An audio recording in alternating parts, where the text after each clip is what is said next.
¿Cómo están, amigos? Buenas noches. Saluda al doctor Ricardo Bech. Les mando un abrazo solidario en este tiempo difícil que estamos viendo como médicos.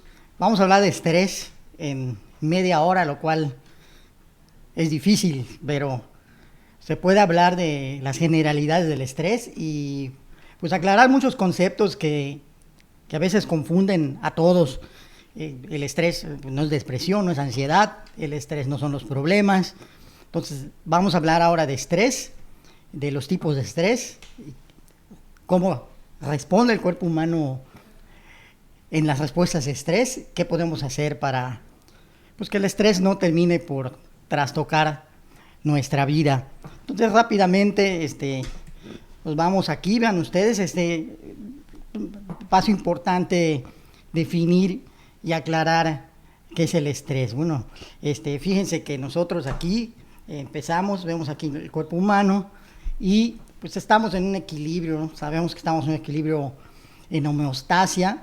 Una de las características de la vida de los seres vivos es la homeostasia, la adaptación al medio, al entorno, y pues nosotros estamos en equilibrio. Y vean ustedes aquí, pues todo lo que pueda ser una amenaza para este equilibrio va a desencadenar una respuesta. Estas respuestas de nuestro cuerpo para recuperar este equilibrio desde el punto de vista físico, biológico, mental, esto es lo que llamamos estrés. No es pues que uno esté neurótico, no es la ansiedad, no es la histeria. El estrés es una respuesta biológica de los seres vivos, de los animales incluso, que busca restablecer este equilibrio cuando algo pues ya amenaza la homeostasis. Si nosotros vemos en esta siguiente presentación, vemos aquí esta persona que se está ahogando, estaba muy tranquilo comiendo allá pues una pierna de pollo, y vean ustedes que se empieza a ahogar. Nosotros vemos aquí, estamos primero en equilibrio, primero estaba comiendo, el cuerpo estaba oxigenando normal, pues la mente estaba tranquila, sin percibir amenazas del entorno. Y vean ustedes aquí cómo, pues si nosotros suponemos que se le atora algo en el cuello, pues van a pasar muchas cosas. Pues no hay aire, primero siente un malestar aquí en la garganta, pues va a faltar el aire, el corazón va a empezar a latir más rápido, sube la presión arterial, empieza a pensar que se va a morir. Vean ustedes acá, esta amenaza, este estresor que es la falta de aire, primero el trozo de carne o hueso que se atora, que provoca esta falta de aire, pues va a haber un cambio, ¿no? Ese cambio que yo les decía, que si partimos del equilibrio, pues ya no hay equilibrio en el cuerpo, y va a haber una respuesta que va necesariamente a buscar que regresemos a ese estado basal de equilibrio, una respuesta de estrés. Pues, ¿qué va a hacer él? Vean ustedes, se lleva la mano al cuello, pues buscando aliviar esa obstrucción, va a empezar a angustiarse, va a empezar a desesperarse. Todas esas respuestas del cuerpo humano es lo que nosotros llamamos estrés. Aquí en otro ejemplo, vean ustedes acá, si vemos este animal, que es como una especie de toro allá africano, está cruzando un río y se le atraviesa un cocodrilo que lo persigue. Vean ustedes acá. De igual manera, en ese ejemplo, para entender el estrés, ve cómo está en estado de equilibrio, viene la amenaza y va a haber una respuesta de afrontamiento biológica. Esta respuesta busca poner a salvo el organismo. Todas las respuestas de estrés tienen como objetivo la supervivencia, todas. ¿Por qué? Porque este cambio pues, va a representar una amenaza para la vida. Entonces nuestro cuerpo va a reaccionar buscando regresar al equilibrio previo. Sí hay una diferencia porque el animal pues tiene una respuesta más de tipo fisiológica, por así llamarlo. En cambio, el ser humano pues tiene una respuesta más percibida, porque la amenaza, en función de sus experiencias, de lo que ha vivido, de lo que sabe que está pasando, pues se elabora una respuesta que va no necesariamente en función de la amenaza como pasa con los animales. En el ser humano, si lo vemos aquí, pues sí va a haber una percepción que no necesariamente va acorde a la amenaza. Bueno, lo que está pasando en todo el mundo, pues sí, es una amenaza del equilibrio. Nosotros podemos pensar pues cuántas cosas se ven amenazadas por la epidemia del coronavirus. De por sí la profesión médica pues una de las más alto riesgo para los seres humanos. No hay datos, hago un paréntesis, no hay datos consistentes en el mundo. En Estados Unidos se suicida un médico cada 48 horas. Todavía no hay, hasta hace un ratito, no hay como esos datos, qué es lo que está pasando con números ya consistentes con los médicos que están trabajando ahora en todo el mundo, pero sí, el estrés es algo que va a estar en nosotros. ¿Por qué? Porque pues, hay una amenaza aquí representada por la epidemia y de un equilibrio. Vean cuántas respuestas nosotros podemos tener ante lo que percibimos como una amenaza, no solo en cuanto a lo físico, sino aquí por todo lo que nuestra experiencia, por todo lo que sabemos, vamos a tener una percepción de lo que nos amenaza y nuestro cuerpo va a responder. Esto es lo que nosotros llamamos estrés. Vean ustedes que el estrés es necesario para la vida, fue necesario para la supervivencia humana en algún momento.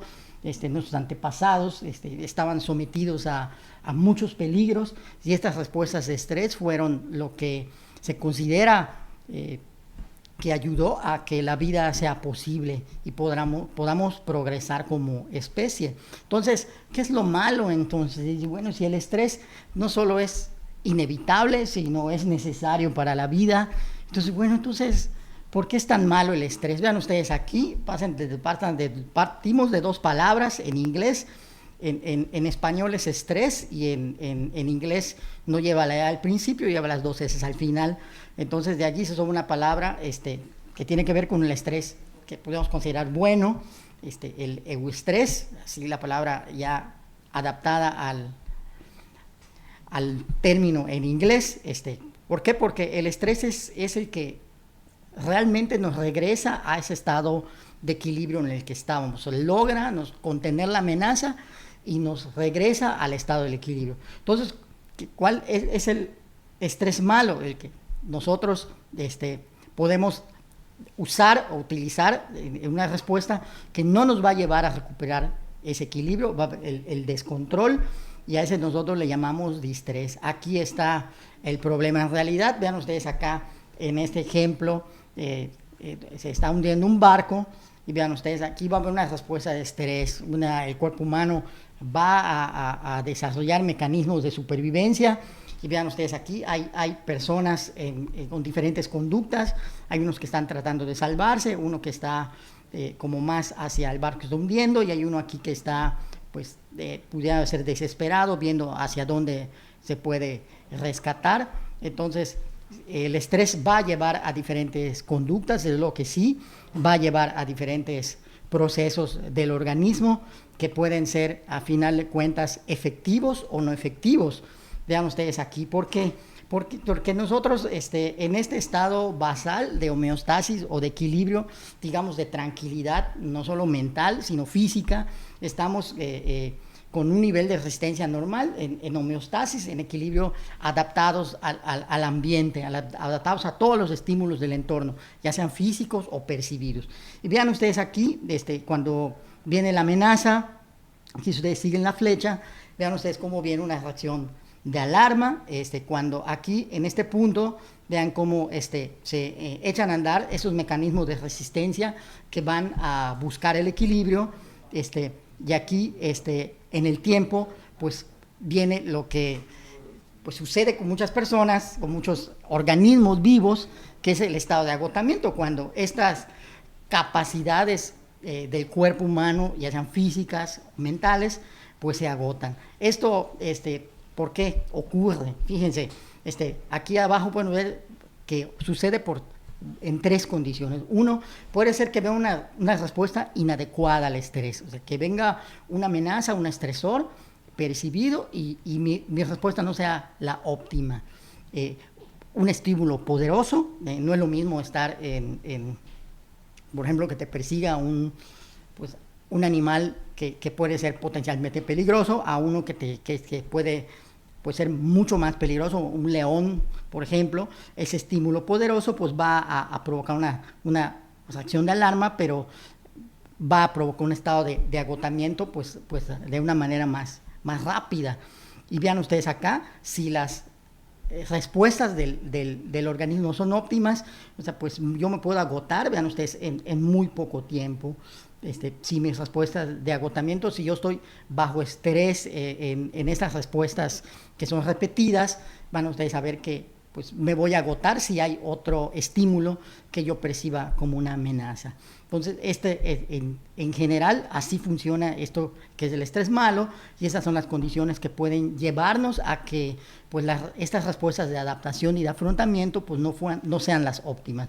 Pues sí, claro, se usan dos mecanismos así rápidamente en el organismo. Sabemos que estas respuestas inmediatas son de tipo más como neurológicas, es una activación del eje hipotálamo, hipófisis hipotálamo, y las otras son más a largo plazo, más de tipo endocrinológico. Hay teorías que dicen que el estrés a largo plazo, que viene siendo el distrés, cuando el estímulo persiste y hay agotamiento, piensa que es un mecanismo de apoptosis. Muchos piensan que cuando un organismo está sometido a una exigencia, como que el mismo organismo se trata de eliminar por sí solo. Entonces, estas respuestas de estrés de tipo a largo plazo que ya involucran hormonas, pues ya dan pues síntomas, ya provocan estos cambios en el organismo, como aquí se mencionan, que es lo que nosotros sentimos. Entonces, sí empieza a haber pues todo lo que aquí se menciona, empieza dolor de cabeza, dolor de espalda, ya empezamos a somatizar, empezamos a tener síntomas en el estómago, podemos tener síntomas, incluso ahorita hay gente que ya empieza a sentir fiebre, a sentir malestares que antes pues no tenía y que no están provocados por nada. La mente los provoca, enfermedad cardiovascular, hipertensión, vemos que acá, ya a nivel cerebral empieza a haber problemas ya de ansiedad, depresión, problemas para concentrarse, para dormir, en fin. Entonces, ¿cómo le hacemos entonces para que no ocurran estas tres cosas que ya decía acá? ¿Cómo podemos nosotros hacerle para tener una respuesta adecuada ante las amenazas? ¿Cómo podemos hacerle cuando un estímulo sea muy poderoso, como ahora, que todos tenemos miedo por lo que está pasando? ¿Y cómo podemos nosotros permanecer más tiempo en esta confrontación y no agotarnos? Vean ustedes aquí, les tengo el número 1 con número 1, y en las siguientes 2-3 diapositivas pues vamos a hablar en detalle de cada estrategia. Bueno, cuando hay una respuesta inadecuada, pues tenemos nosotros que mejorar desde luego nuestras habilidades y capacidades de respuesta. Nosotros tenemos sí esa capacidad de modular y de emplear una respuesta adecuada ante cada estímulo. Por ponerles un ejemplo, si en lugar de que yo pueda ponerme a salvo, me paralizo ante una amenaza menor, pues esa es una respuesta inadecuada. Vean ustedes acá, cuando el estímulo es poderoso, aquí es un poquito complicado porque el estrés es inevitable, es parte de la vida, estas respuestas. Entonces, vamos a reaccionar ante los estímulos. Si un estímulo es poderoso, es muy probable que haya una respuesta inadecuada y es muy probable que nos agotemos en esas respuestas de estrés. Entonces, uno, pues es evitar esos estímulos, a tratar de no estar bajo estímulos poderosos, lo cual como médicos es difícil, pero también podemos nosotros mejorar la percepción de las amenazas.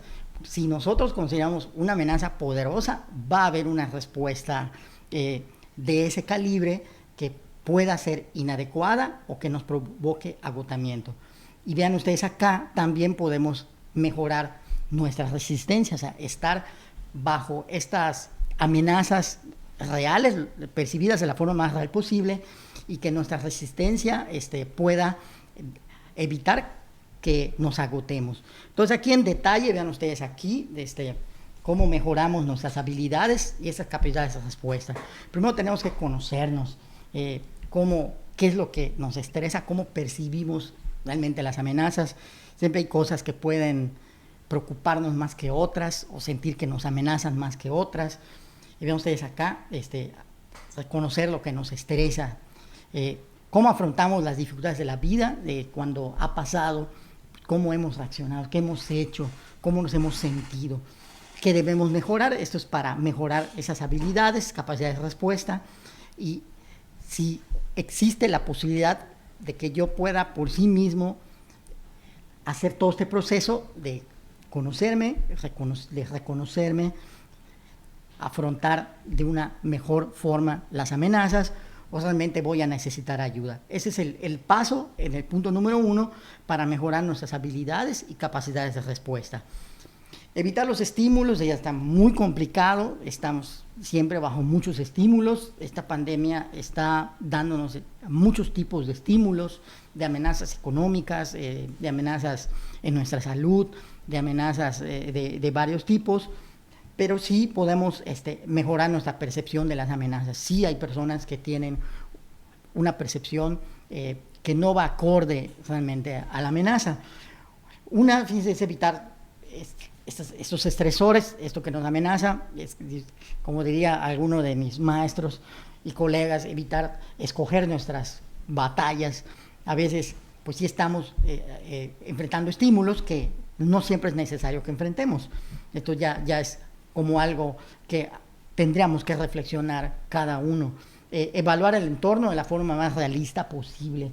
Este punto sí ayuda, sí es importante. En qué medida nosotros no evaluamos las amenazas de una forma exacta. Puede haber una percepción muy que no vaya de acuerdo a lo que realmente representa la amenaza, y sabemos que si el cerebro detecta, nuestro organismo detecta una amenaza, va a reaccionar, y si la percepción de la amenaza es de un calibre mayor, pues esa va a ser nuestra respuesta, con el peligro que ya habíamos mencionado del agotamiento y de un mal afrontamiento. Y aprender a relajarse como en ese equilibrio de que si nuestro organismo, nuestra mente, nuestro cerebro, pues está sometido a estas amenazas, pues sí darle como que este equilibrio por medio de la relajación. Ahorita vamos a hablar un poquito en el punto 3, vean ustedes acá, en cuanto a el fortalecimiento de nuestra resistencia. ¿Cómo nos hacemos más resistentes?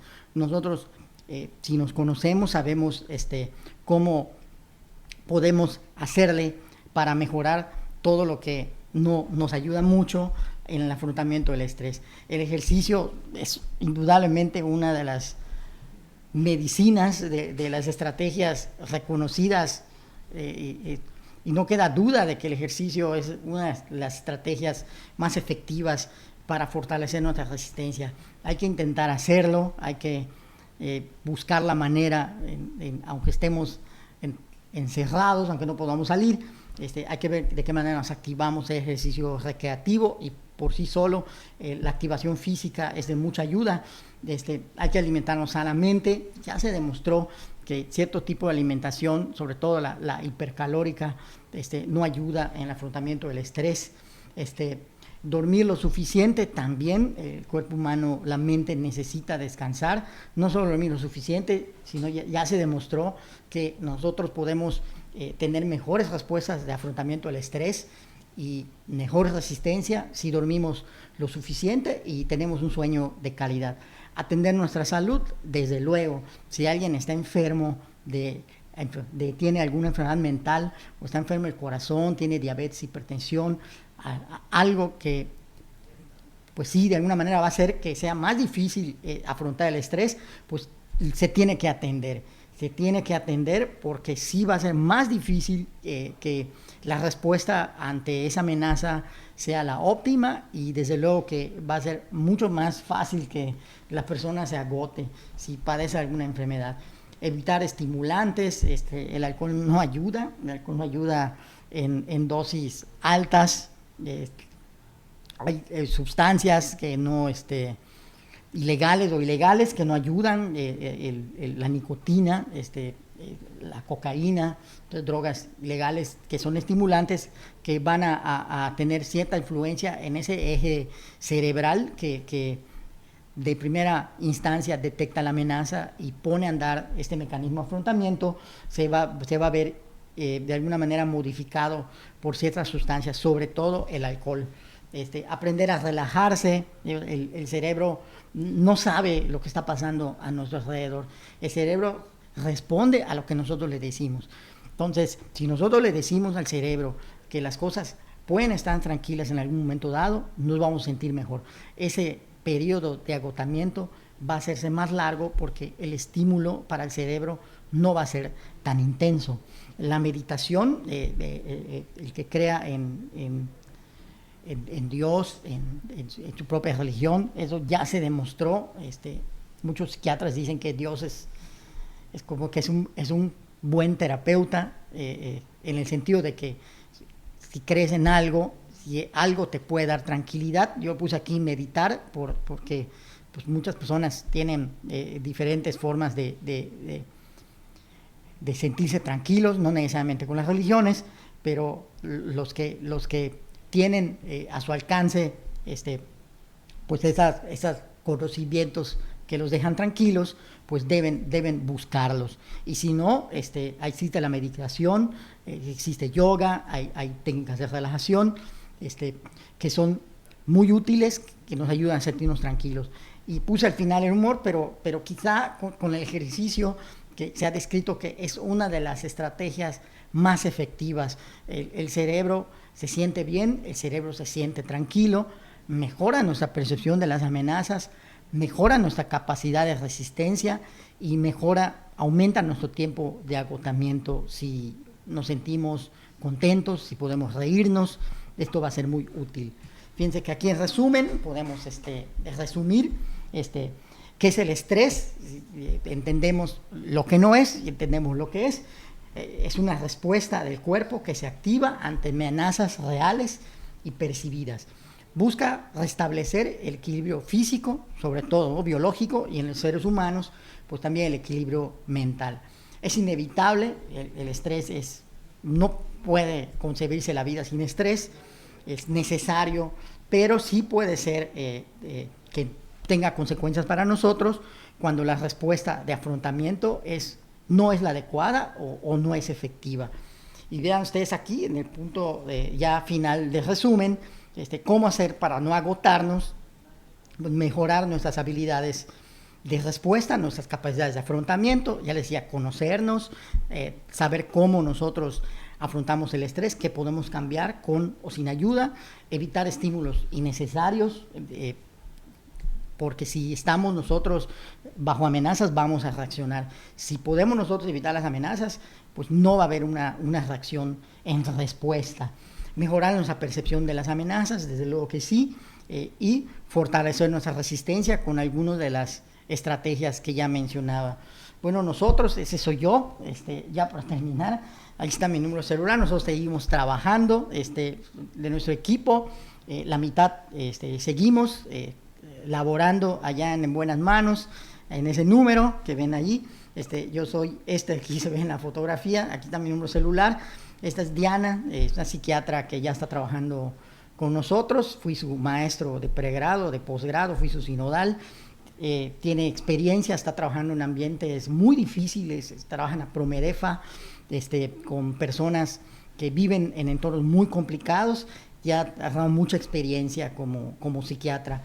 Y la licenciada Pamela, que es una maestra en psicoterapia, también está trabajando en entornos muy difíciles con mujeres que sufren violencia intrafamiliar. Trabaja con niños que están en ambientes muy duros, muy difíciles, y está integrada a nuestro equipo.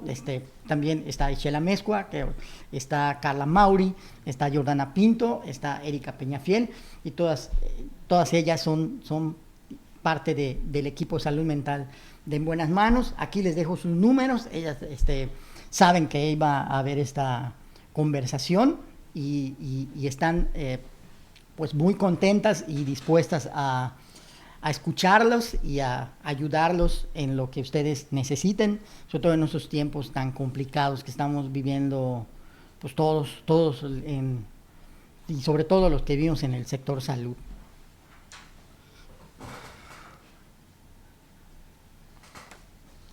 Así es, doctor Iván de Campeche, que sí es correcto que los niños vean las noticias. Pues los niños tienen una forma de aprender como todas las cosas de la vida, cómo aprenden los niños, digamos, cómo vuela un avión o cómo nacen, cómo respiramos. Entonces, cada edad pues tiene su forma. Y nosotros como papás a veces son de manera muy práctica, así como podíamos explicarle a algún niño cualquier otro tema de la vida, pues de la misma forma explicar lo que está pasando a nuestro alrededor. Sí está complicado porque había que ver qué tipo de noticias, porque sí se están apareciendo en redes sociales, no solo para los niños, también para los adultos, imágenes y reportajes muy duros y a veces hasta falsos, ¿no? En mayoría diría yo, imágenes de sopilotes y de muertos y de cosas que sí pueden ser, no, y que están siendo muy impactantes. Entonces sí, las noticias no son malas para los niños. El punto es ver a qué nivel se les está explicando lo que ocurre. Y ya a cualquier edad, que los niños pueden entender muchas cosas, solo que sí tendría que ser de acorde a la edad. La mayoría, ahorita está complicado porque la mayoría de las noticias están muy duras, entonces es muy difícil que aparezca una noticia que un niño pueda ver, quizá hasta de 10 años, 11 años, sí se están asustando. Yo puse en el Facebook hace poco un cuaderno de cómo explicar la epidemia de coronavirus en niños. A eso se los voy a pasar, se los voy a dejar ahí para que ustedes puedan revisar y les pueda ser de utilidad para explicar a los niños lo que está pasando. Pues muchas gracias a todos, si no hay nada más, les mando un abrazo a todos, cuídense mucho, estamos para servirles. Buenas noches, descansen.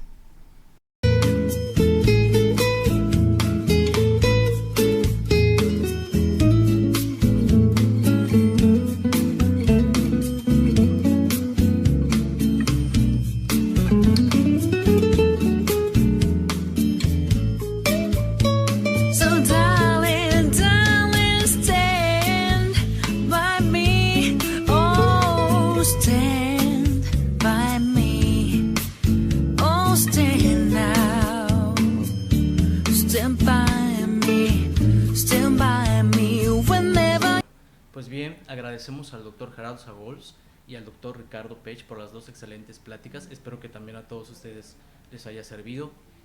Pues nos vemos en mayo. Nosotros estaremos prácticamente pues informándoles acerca de estas sesiones. Decidimos continuar con estas sesiones online hasta que podamos vernos cerca a cerca. Pues muchas gracias a todos y buenas noches.